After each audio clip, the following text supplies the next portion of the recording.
A little bit about me. I'm born and raised in New Jersey. I have a background in fashion. I used to be in the fashion industry, and after that I did a little e-commerce.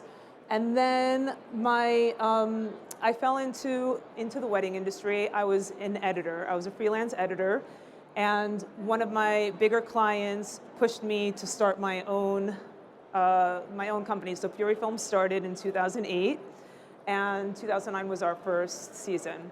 So I like to consider myself an editor first, and that's some of what I'm going to talk about a little bit later. But first I want to show you some of our work.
Thank you.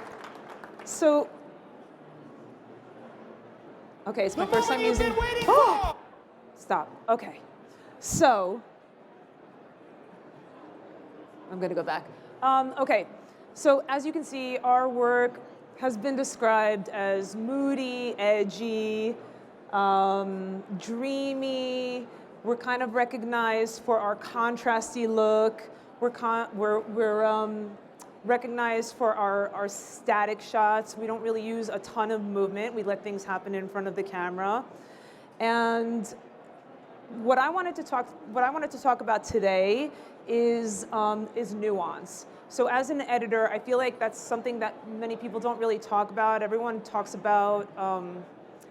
to talk about technique and how they got the shot.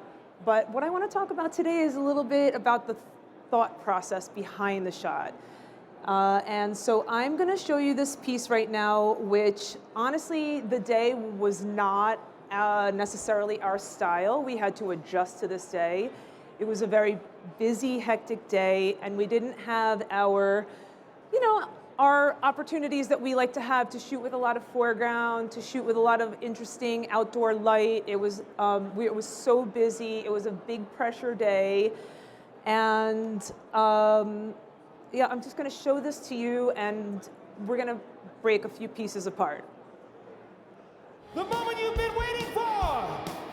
Make some noise for the first time as husband and wife! Give it up for Mr. and Mrs. Kenny and Amy Pickett!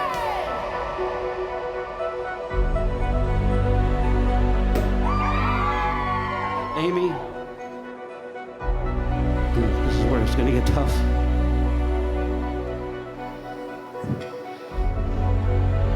Love you. I love you. Proud of you. It was just moment after moment where I was able to see Ken stand a little bit taller, smile a little bit bigger, laugh a little bit harder. All the things that I think happen when you've found the person you want to spend the rest of your life with. And you each had these separate stories, living only 10 minutes apart from each other, but then you met.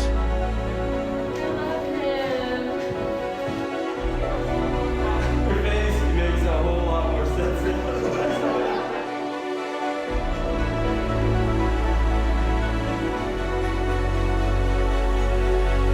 I love you so much. I want you to just be so happy. Oh, Thank you, Kenny, for making my daughter Amy the happiest she's ever been. thank you.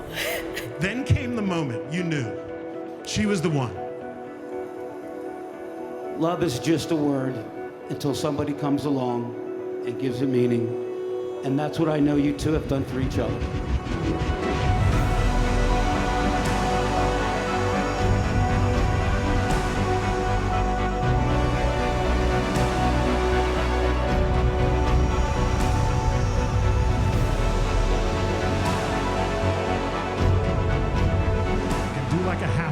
and look at everybody.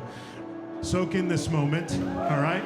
All of these people are here for you, to support you and encourage you, to come alongside you, to celebrate you on this incredible day, but also to be with you throughout your marriage and throughout your life.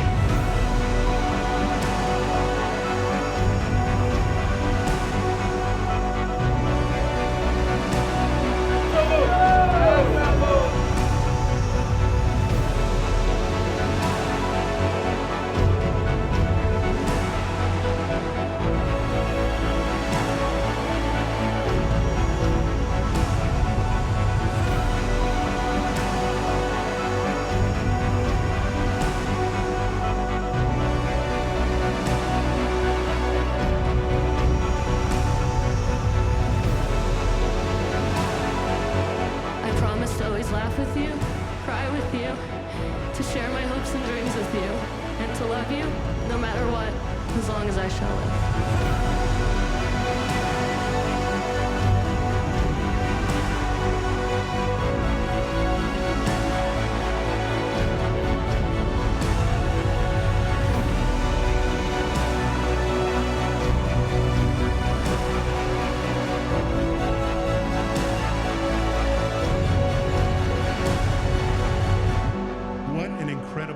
Moment. Isn't that a great love story, everybody? Mr. and Mrs. Kenny and Amy Pickett.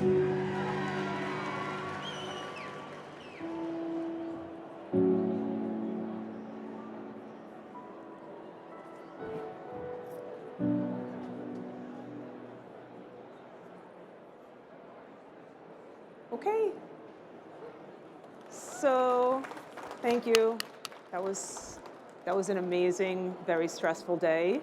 And for those of you that don't watch football, that was Kenny Pickett. He's the quarterback for the Pittsburgh Steelers. And the funny story is that my husband is a diehard Steelers fan, so it was fate. And he's an awesome guy. I am totally a Kenny Pickett fan now. So we went into this day knowing that it was going to be a crazy day. And the mission for us on this day was to just not worry about being overly creative, but to shoot it and shoot it well. So normally we are 3 people, 2 people shooting. On this day we were 4 people shooting. We just knew it was going to be crazy. The photographer was under a ridiculous amount of stress. The planner was under a ridiculous amount of stress. And it's a wedding, it's a live event. We don't get second chances, and these couples trust us to capture their day. So it's insanely important that we do that. I wanted to talk a little bit about like my thought process behind, I guess when we're shooting and the editing. So I'm an editor first, like I said, and I think that especially in this day when with social media, everyone's posting a lot of like what the algorithms ask for, which is just these quick, eye candy, fast-paced things, which is wonderful. It's great. But I don't know. I'm still a person that like loves to feel, and I love emotion, and I love tears. I love to laugh, and so for me, I think that what sets what I do apart from a lot of what we're seeing now is nuance. And those are like the little in-between moments. So I'm not just showing, I'm saying you, but ultimately it's what we deliver to our couples. So they're going to remember most things that are pretty, standard in weddings. They're going to still have things that are standard in weddings. The bride and groom read a letter, they give a letter or a gift to each other. They're still gonna have that. They're gonna have that in their hands. They're gonna always remember that. They're gonna have photos of it. What they're not gonna have is their reactions. What they're not gonna remember are things like deep breaths, body movement, gestures. These are things that when you can resonate to a moment when you're seeing those things. So those are the in-between moments, and those are things that I feel really, really make a difference when you're doing a video. And when you put those things into the right parts of music, again, it doesn't always have to be the crescendo of a typical crescendo, the bride walks down the aisle. It's those little in-between moments, the soft moments. You could see throughout, if you want to watch the piece again, it's on my Instagram, Fiore Films. You'll be able to catch like the way she looks up at him, deep breaths that are taken. So I'm gonna show you right here, I'm gonna call this unexpected dialogue and sound bites. And what you're gonna see here is the emotional father of the bride and the emotional maid of honor. These are parts of the day that the couple doesn't necessarily remember, and when they watch it back, it's all the feels. Oops, let me go back. Oh. Amy, this is where it's gonna get tough.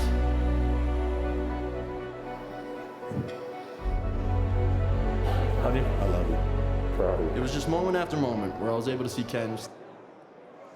So you could see, I didn't even bother putting the rest of what the father of the bride was saying there. That's not what we needed to hear at that moment. I think that it was the opening of the piece, and we're getting prepared for this emotional day. And the same thing with the maid of honor. You know, that little soundbite, that deep breath, and she couldn't even get words out. I think we can all, we can all feel that moment. We can all resonate with that moment, how she was just so emotional. So we know it's about to be an emotional day. And that was his father hugging him, telling him he's proud of him. These are things that, he's gonna always be able to look back at and always hear his father telling him he's proud. I'm gonna cry. He's always gonna hear his father telling him that he's proud of him, and them saying that they love each other. So these are moments that are, I feel it's our job as wedding filmmakers to document and to actually give them back that again they're not gonna have that in a photo. They're not gonna have that in their memory. They're probably not gonna have most of their day in their memory. Okay, so I call this, it doesn't have to be so literal. So in this piece here, I'm gonna actually play it and then we could talk about it. And you each had these separate stories, living only 10 minutes apart from each other, but then you met.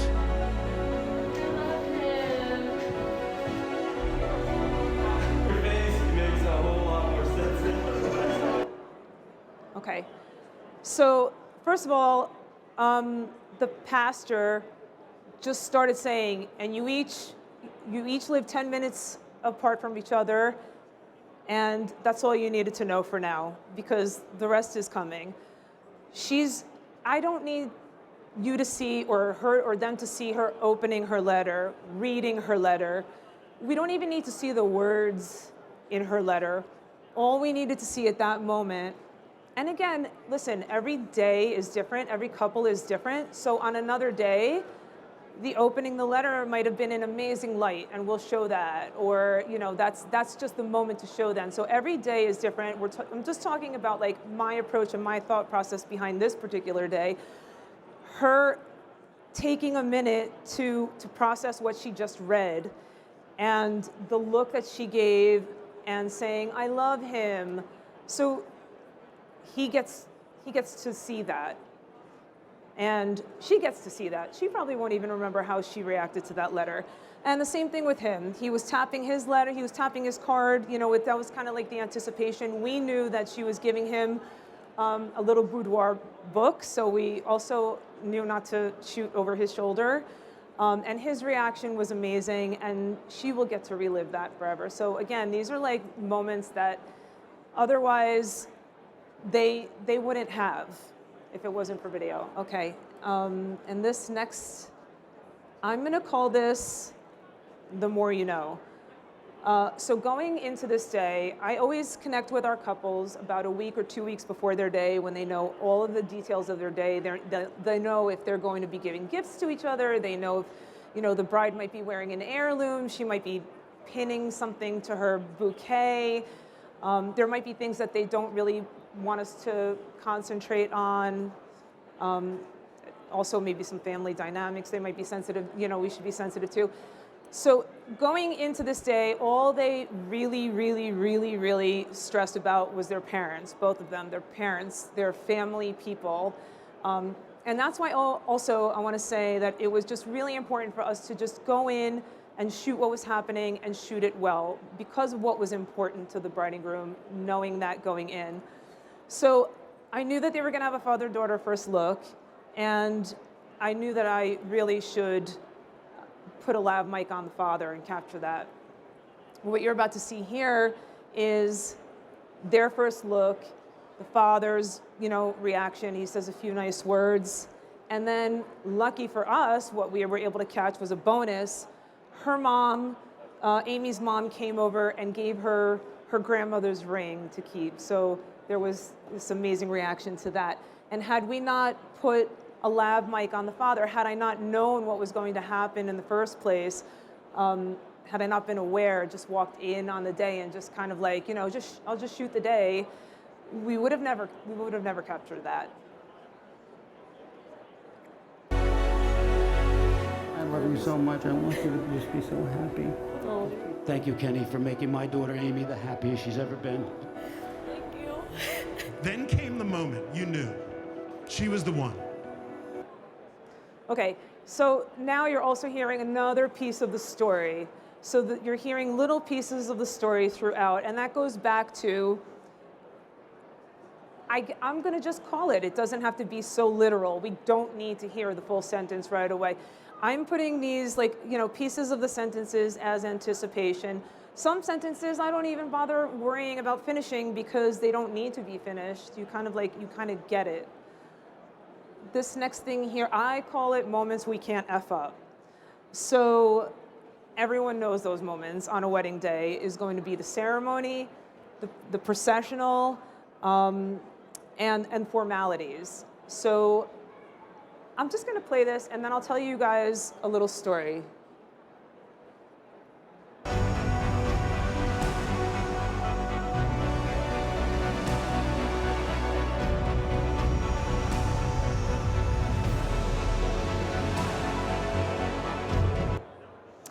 And again, I don't know if you noticed the look that Amy gave when she came up to and stood in front of that aisle and she looked around at everyone was just, that's a nuanced moment. That's something that's like an in-between kind of moment that you feel like she just looked around and took a deep breath. So we were 4 cameras here. 2 of us were up front, 1 on the side, and 1 in the back. The one in the back kind of just got, if you saw earlier, he was just kind of getting everyone turning the corner. The one on the side was on the groom, and then the 2 in the front were coming up the aisle. So these were the unexpected. One thing was expected. We knew we were going to get skunked on the side camera as soon as people stood up for the bride. So we knew that camera was going to die for the processional. It was so tight up there, and everyone was a little frantic trying to capture what they needed, which is understandable. So I had to move out of the way, and I kind of got the groom's reaction from behind, which I loved it because I was able to get him doing the whoop. So when she came down the aisle, you could see his Adam's apple whoop, which is a great moment, another nuanced moment.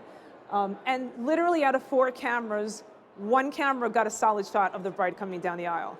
So that's one thing that I will never do is just have a single camera getting processional.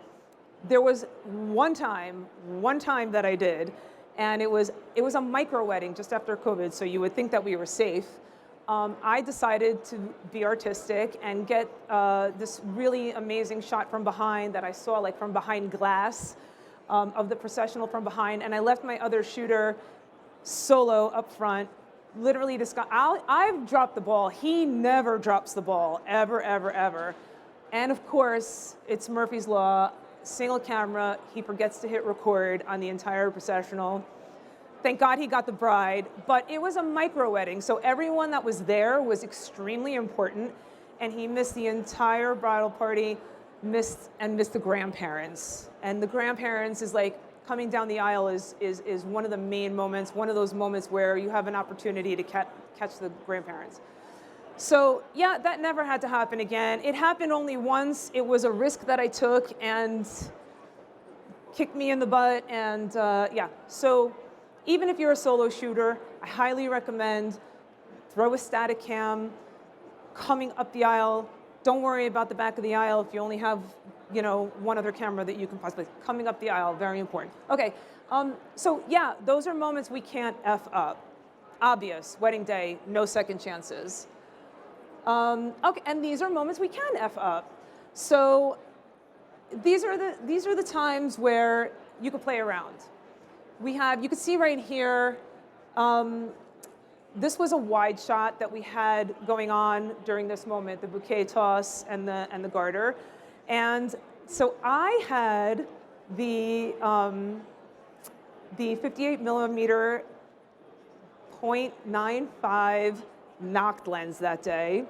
Nikon asked me if I wanted to, you know, if I wouldn't mind using it and feeling it out. And I was like, sure. I'm not gonna lie, I was petrified to use this lens on this day because it's a lot of money and it's a 0.95. So if I'm gonna have a 58 millimeter lens that shoots 0.95, I'm shooting at 0.95. It's also a manual lens. So I love shooting manual, so that's fine. I'm used to shooting manual, which gives me an opportunity also to talk about we were shooting on Z8s here. The peaking on the Z8s are insane. So a lot of people talk about the autofocus, how amazing it is on the Z8s. The peaking is amazing. And so that's what I used with this lens. So, okay, I used the knocked earlier in the day during bride prep. We used it a little bit during portraits, but this was like, okay, knocked.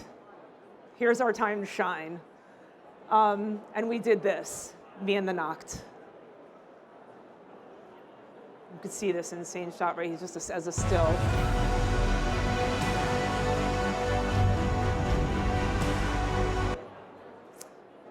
Yeah, that lens is insane. I'm gonna show you guys now the actual footage from the camera.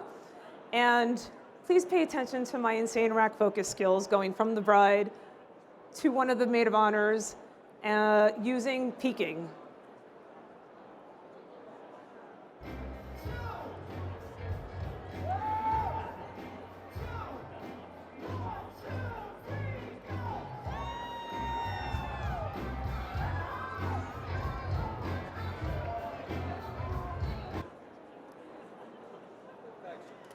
Thank you, thank you, thank you.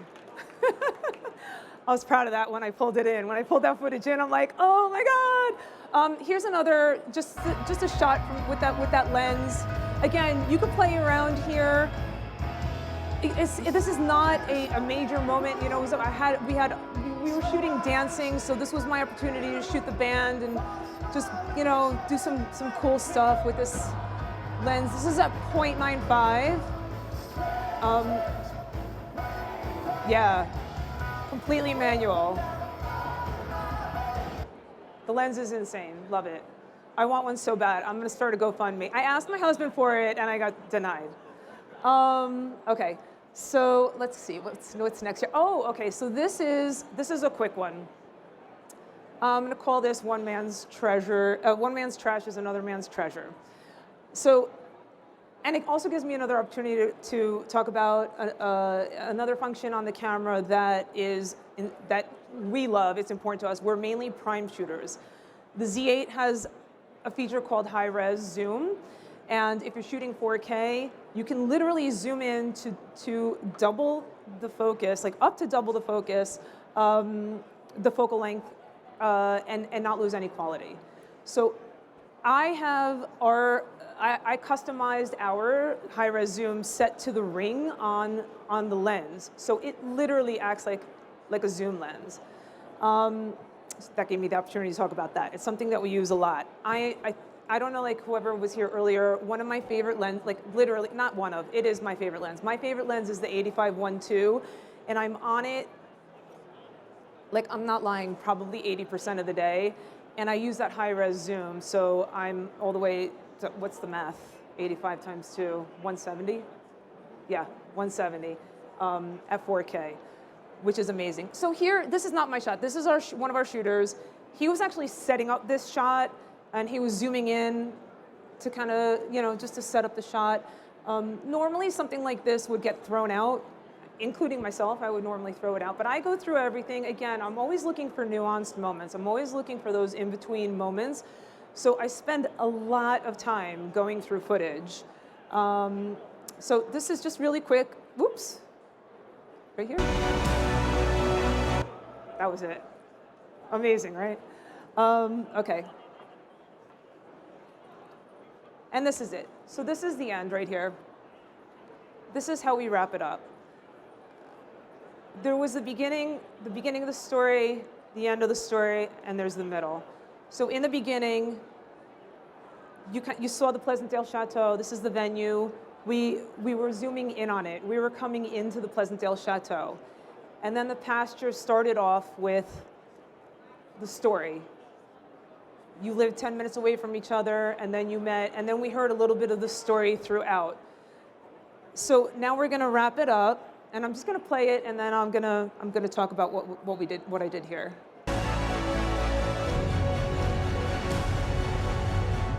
What an incredible moment. Isn't that a great love story, everybody? Mr. and Mrs. Kenny and Amy Pickett.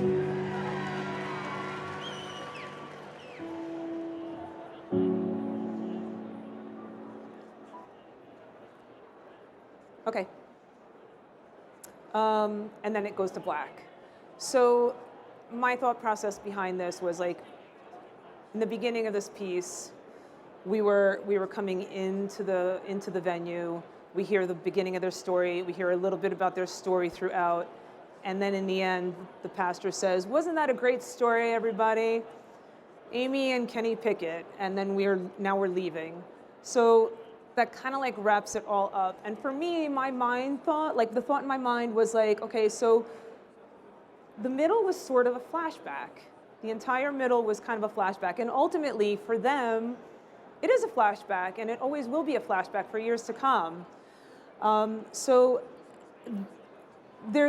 I want to call it like method behind my madness. So there's like, you know, there's things that like for me when I'm editing, I'm not just putting visuals to music. It's not a montage.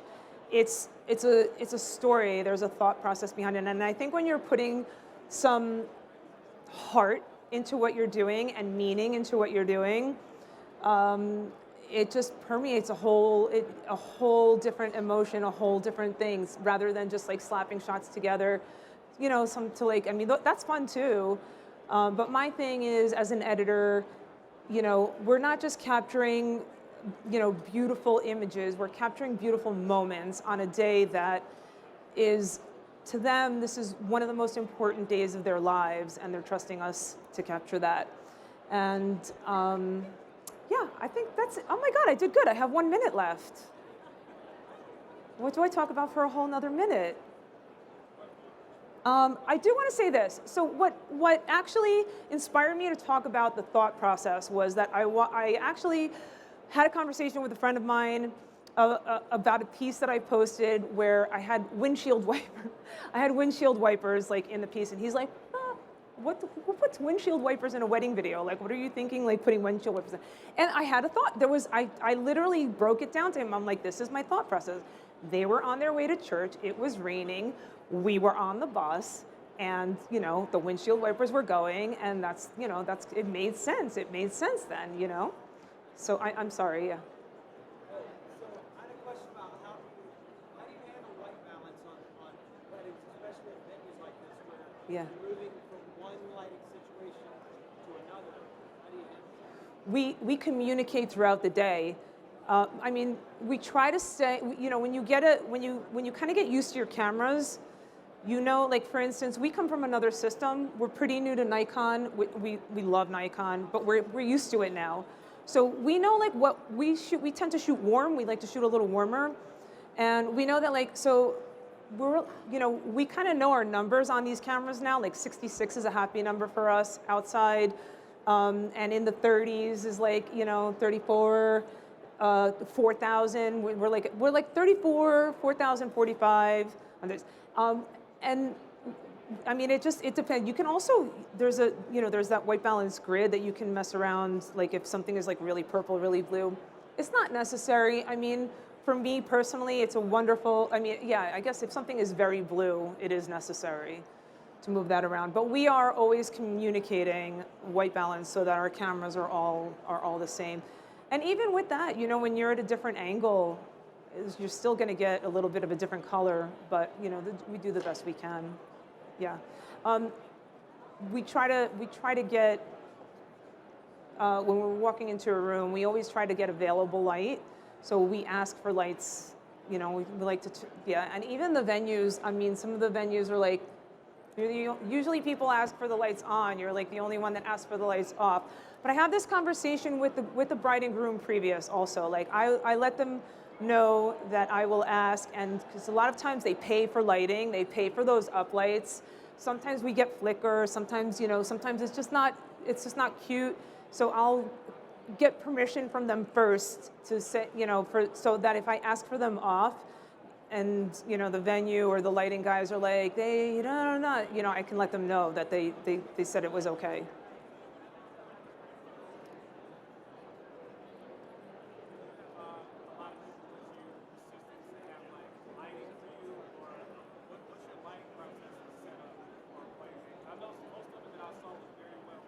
Yeah. I'm sure it wasn't a venue light, so I don't know if you had somebody that was in here with lights, or you had something on camera on the stand. Yeah. How's your situation? So I have to say they had really great lighting during dancing, and the planner asked us not to use our light for a lot of it because they had the light shows or whatever.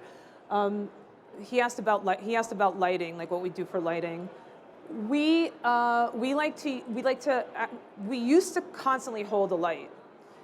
We kind of changed from that because it's sort of like a little bit draws attention. So we kind of cross light everything. We like to cross light. But when in a situation like that where the dance floor is packed and you're just not getting the proper light, one of us does. I'll even hold the light for one of my guys. So I'm not a wide shooter. I like to shoot medium. I'm with a 50. Occasionally I'll shoot wide. But I'm usually with like the 50 or the 85. So if I want to just get a round of like all wide shots on the dance floor, I'll hold the light for one of my one of my guys that he's like the wide shooter. Otherwise, we were just kind of no one we're all equal. We hold the light for each other when we have to. Sometimes even when we do have to go out for portraits outside or whatever, we'll grab a light. We can't shoot without light. I mean, the ISO on the Z8s are wonderful, but we like to shape things. So lighting's important. It's kind of what we like to do.